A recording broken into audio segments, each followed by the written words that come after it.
Hello, this is David Ferris, and this is a recording of Stat 535, Week 3's lesson. This video is the first part of Week 3's lesson dealing with normal distributions. So hopefully you can follow with the handout that you'll see on your screen. So first of all, we notice that there are several distributions that we come across, very common distributions, and you might notice that these all have something in common. In general, they have their shape in common. So many of these distributions that we see in statistics are sort of roughly symmetric. This third one is maybe a little bit skewed to the right, so not quite as symmetric as the others. This fourth one is fairly symmetric and mound-shaped. And so just in general, we see these a lot, and so we have a lot of techniques to analyze them in statistics. Many distributions that we will come across in statistics are mound-shaped,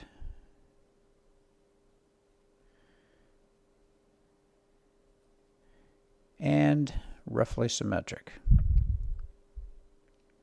Now, when you're dealing with data, typically data will never be perfectly symmetric or perfectly mound-shaped, but they will be somewhat that way, and it's going to be close enough to do most calculations we need to do. And so in stats, we have a word for that. We call them approximately normal. That's a word that's been dubbed for these kinds of distributions. And one of the things that we can do then, because a lot of data sets are that shape, is we can use a very, very precise and perfectly normal function in mathematics to approximate the behavior of the data. And so that's what's depicted here. These curved shapes, both the red one and the blue one, are perfectly symmetric. They are mathematically derived from a function, and if you care to know, this is the fancy formula that was created by Gauss, the mathematician, to come up with this beautiful curve. And this is the curve then that we use to approximate these rough data distributions that you see up above.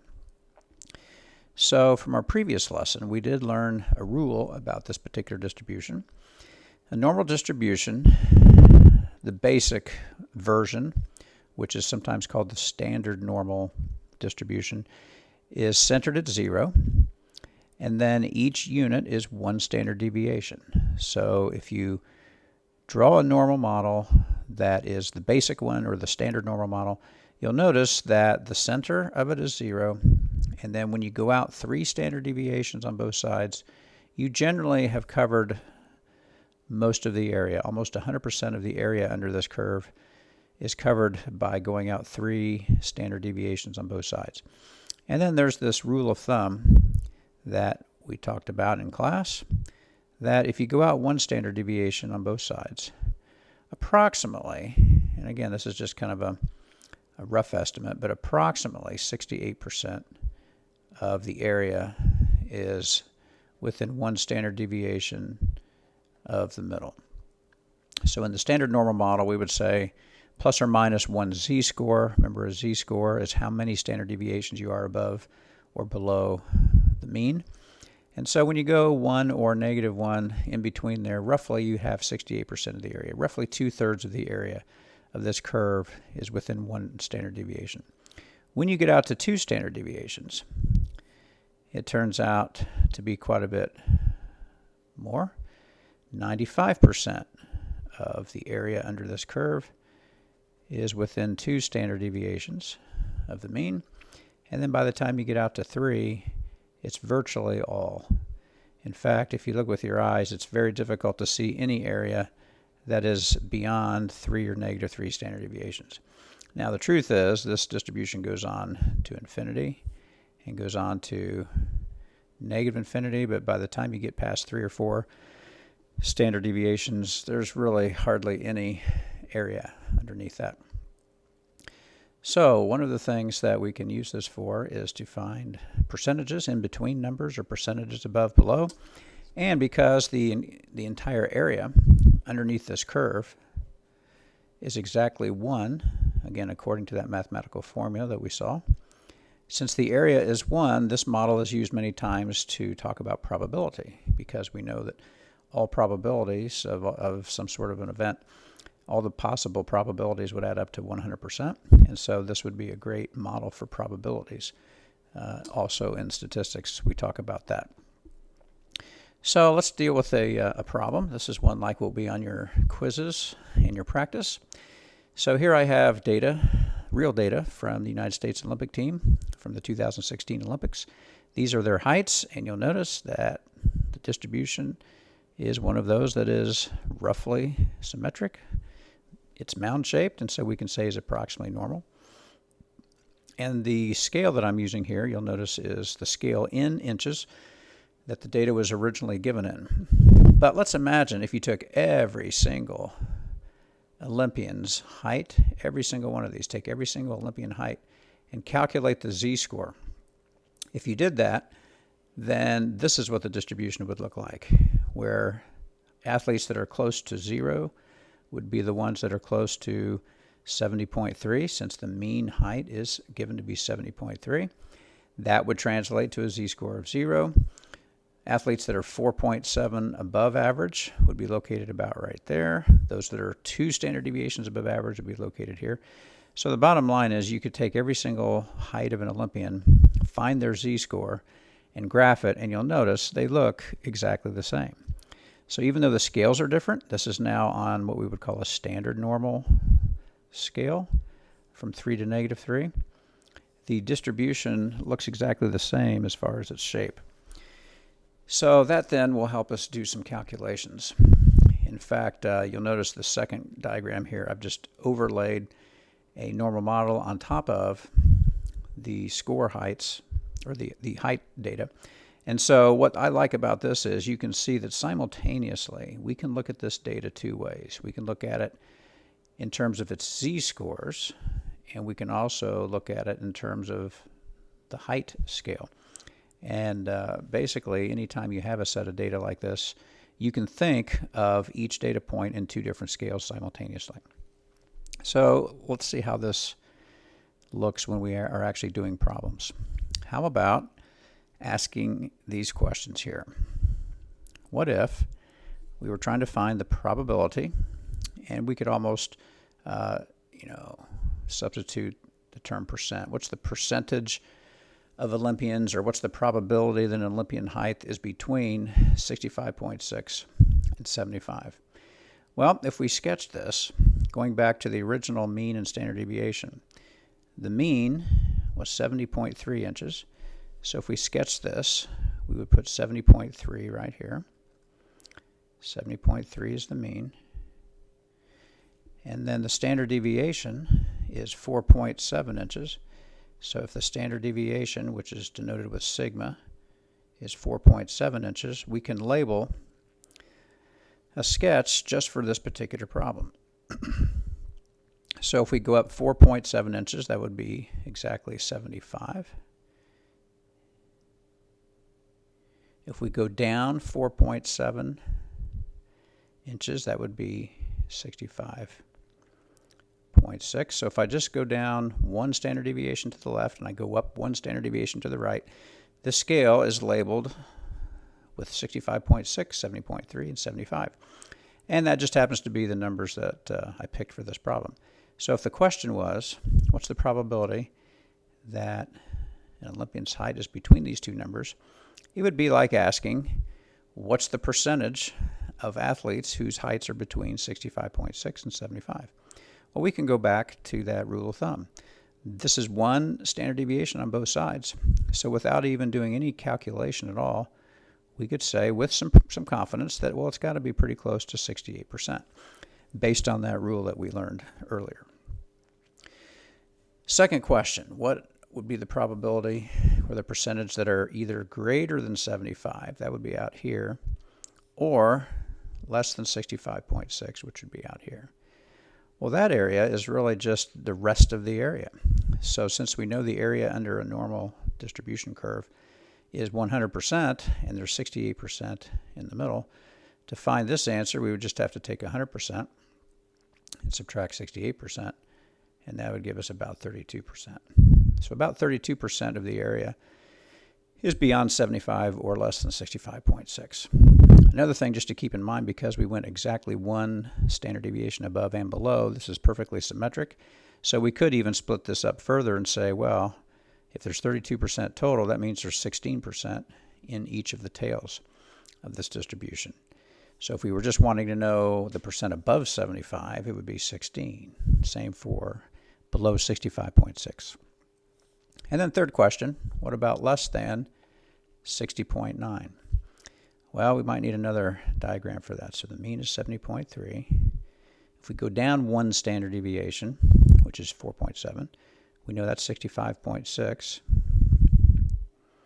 If we go down one more standard deviation, 4.7, that's going to put us at 60.9. That's right where the question was asking us, less than 60.9. So we've been asked to find the percent that is less than 60.9. So that's this area right here.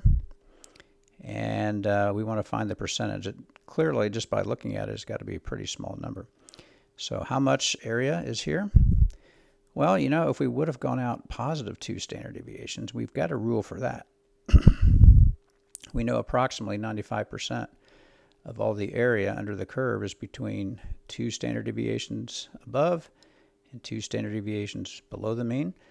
So thinking of the symmetry of this, if that's 95% total, that would make 5% that's not in the middle, which if you cut it in half, would be 2.5% above 2 and 2.5% below 2. So we've been able to figure out the area of this little tiny tail just by doing a little arithmetic in our head. So we would say that it's approximately 2.5%. So far we've used our rule of thumb to come up with answers to percentages below and above certain numbers.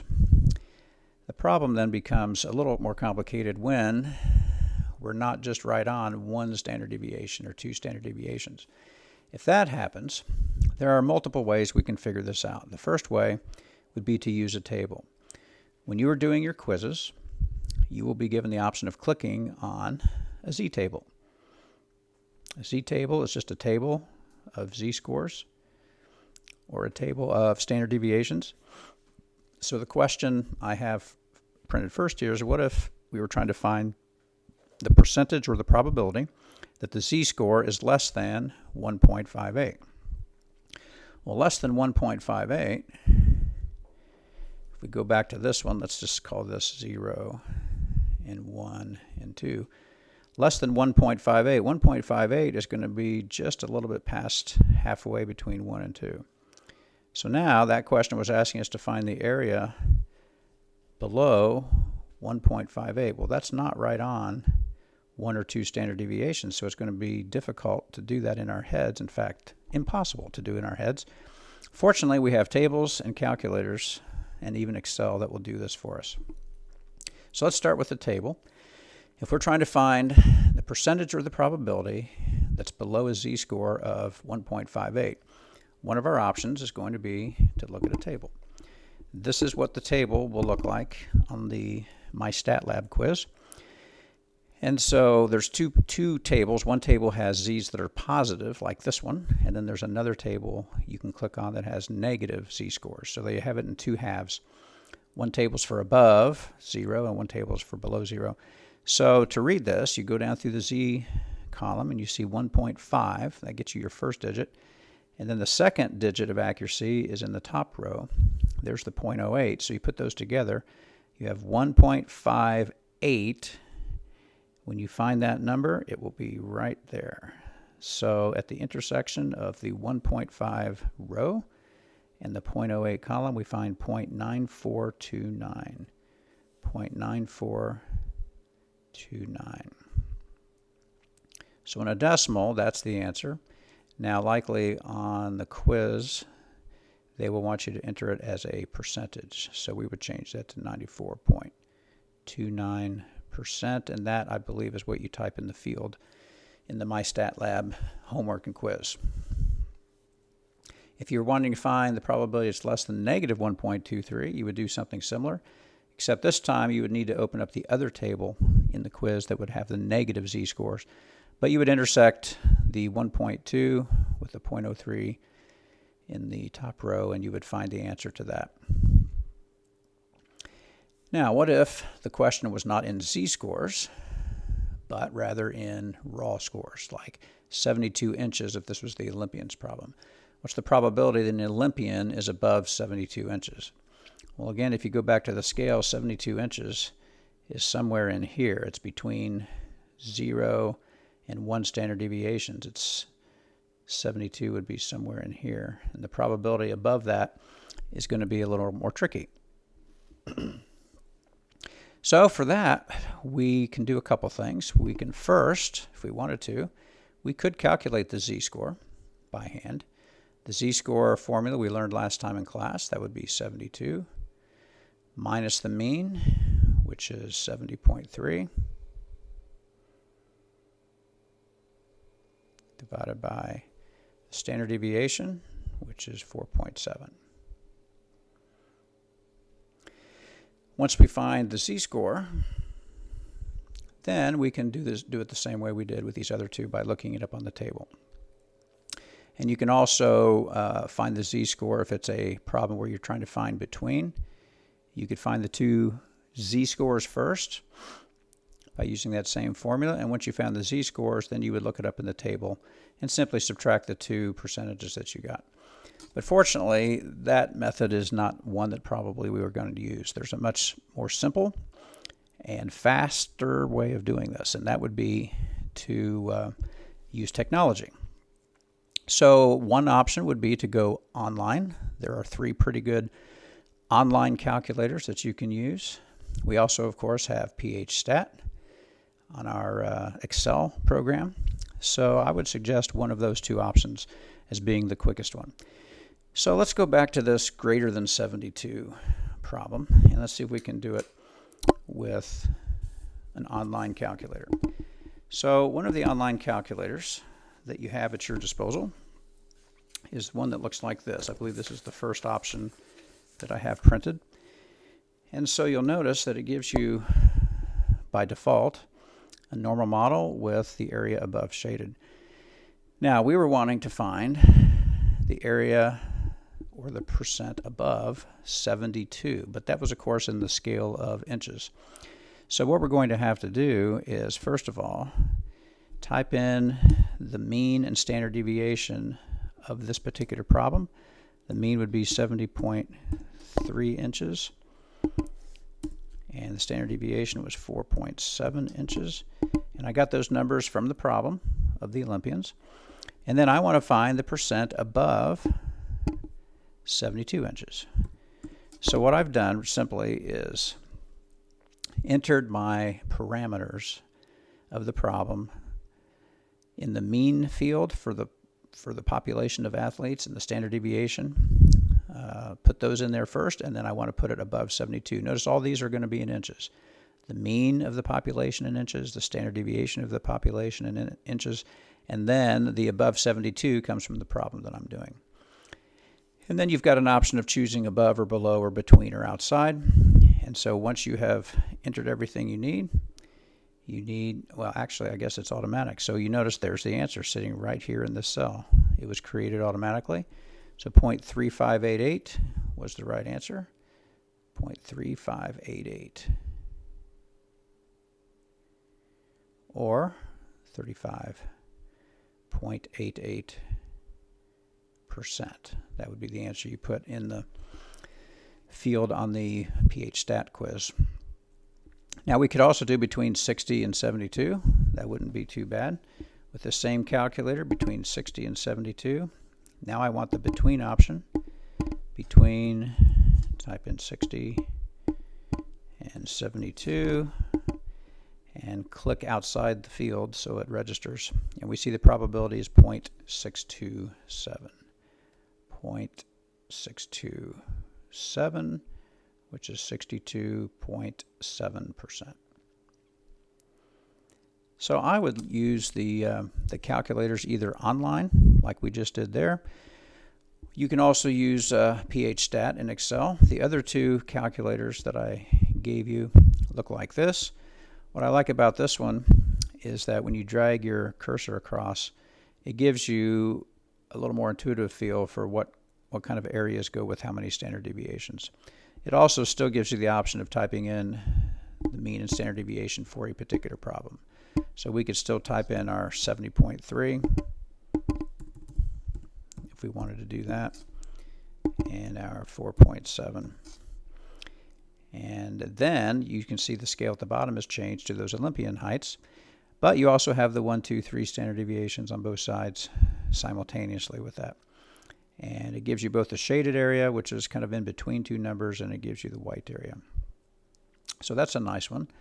And then the third one that I gave you in the list of 3 online calculators, what I like about this one is it's one that you can drag, and when you drag it back and forth, you get area changed in the middle, and so it's giving you 50, 61%, 65%, 73% in the middle.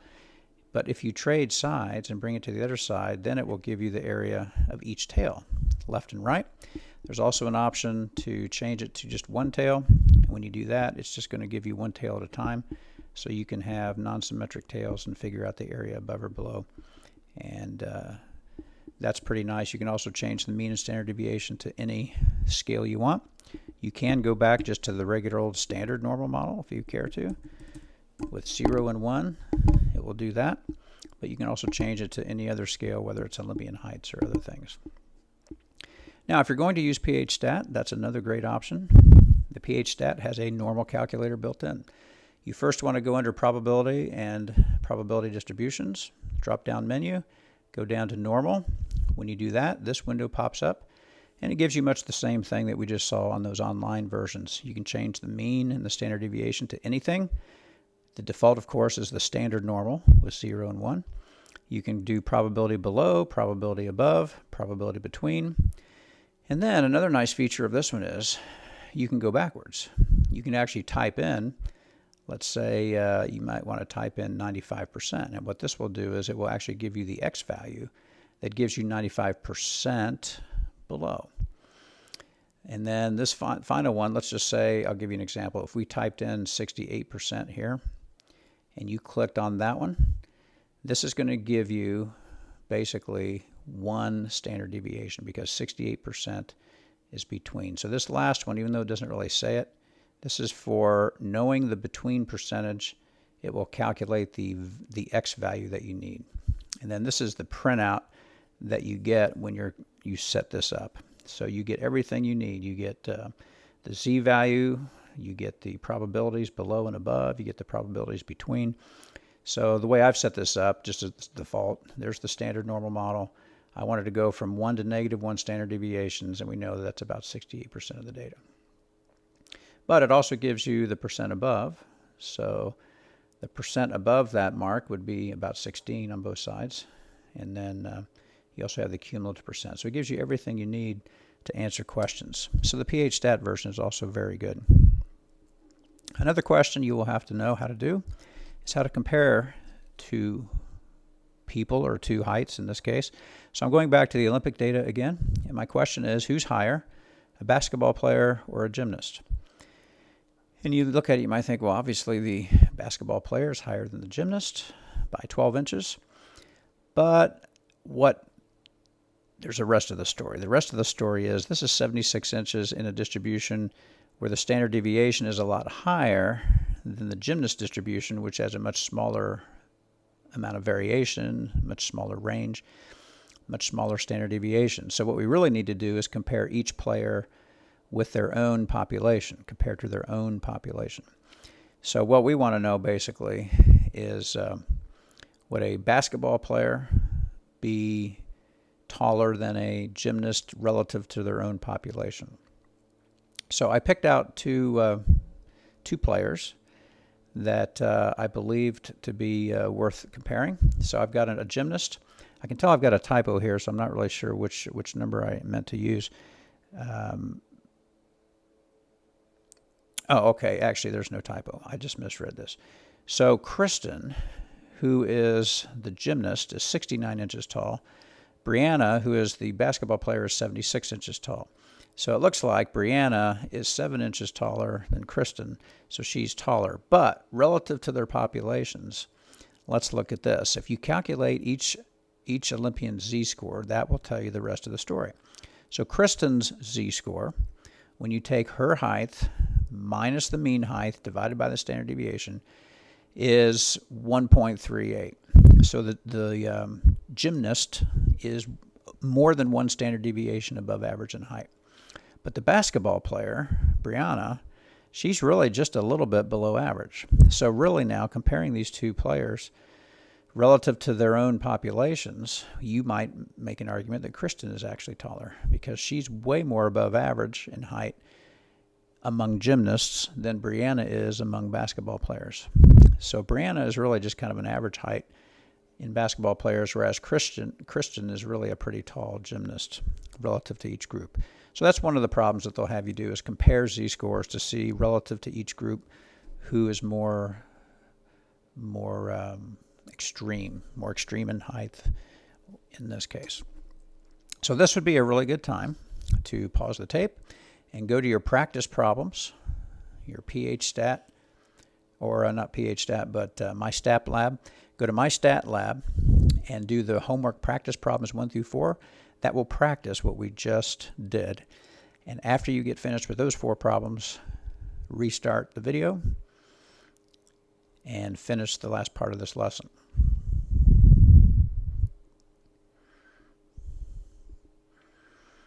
All right, so the last part of this lesson is, given a data set, decide whether or not you think it's normal or even just approximately normal. So there's 2 main ways you can do it, and there's 2 questions I'll ask you. One is theoretical, and so one option would be to create a histogram. If you create a histogram, you'll be able to see the distribution. And if the distribution, looks something like this, well, then you might say it's skewed right and not particularly normal. If the distribution looks like this, then you would say, oh, it's skewed left, probably not particularly normal. But if the distribution looked something like this in a histogram, then you might say, oh yeah, that looks like it's approximately normal. So that would always be one way to do it. You could use a sketch or even create a histogram if you wanted to use technology. Another thing you can do is look at the statistics. Normal distributions, or symmetric distributions essentially, will have a mean that's about the same as the median. So that would be another clue as to whether you have symmetric distribution. So if it's relatively normal, relatively symmetric, the mean and median ought to be about the same, and the range ought to be about 6 standard deviations. We know that from the distribution, the theory of the distribution that we looked at just recently. So if you have a distribution that is about 6 standard deviations wide, 3 above the mean, 3 below the mean, well then you've got a pretty good clue that it's a fairly normal distribution. So that's using theory, using things like range and mean and median and just the histogram. But then there's another fancier way to tell whether a distribution is normal. What you would do, again, assuming you have PhStat, if you have PhStat, you can construct something called the normal probability plot. The normal probability plot is a fancy way of graphing a set of data. And what it does, you can see from the diagram down below, PhStat will find all the z-scores and graph them on the x-axis, and then it graphs the actual data on the y-axis. So this is kind of the actual data graphed against the z-scores. And when you put the z-scores on the x-axis and you put the regular numbers on the y-axis, you'll find that if the data is curved like this is, then it is skewed. This is the actual histogram on the right here of the data that I did the plot on. And clearly, this data is heavily skewed to the left. When it's heavily skewed to the left, you are going to see a bowing or a curvature. And so this is the kind of curvature that would indicate a left skewed distribution. And the way I kind of think of it is, which direction is the poke? If this arrow is poking those dots, it's poking it toward the left, pushing it to the left, and so that's how we get a left skewed distribution. And again, this is the actual distribution, what it looks like. So a normal probability plot is one of those things they will ask you about. Now, if you don't have PHStat, if you go to the end of Chapter 3 and read the Excel guide, I believe it's the last section in that Excel guide, it walks you through step by step how you can actually do a chart. You can create a chart by creating, of course, a list of all the z-scores, and you have to sort the data and do some things by hand, but it's completely doable. You just have to follow the directions at the end of Chapter 3, and that will tell you how to do it if you don't have PHStat. Now would be a good time then to do homework practice problem number 5. They will give you some questions on whether or not data is normal, and that would be good practice of what we just covered. So this ends the first half of lesson 3. If you want to read and understand the rest of this lesson on sampling distributions, then you would proceed to the other video.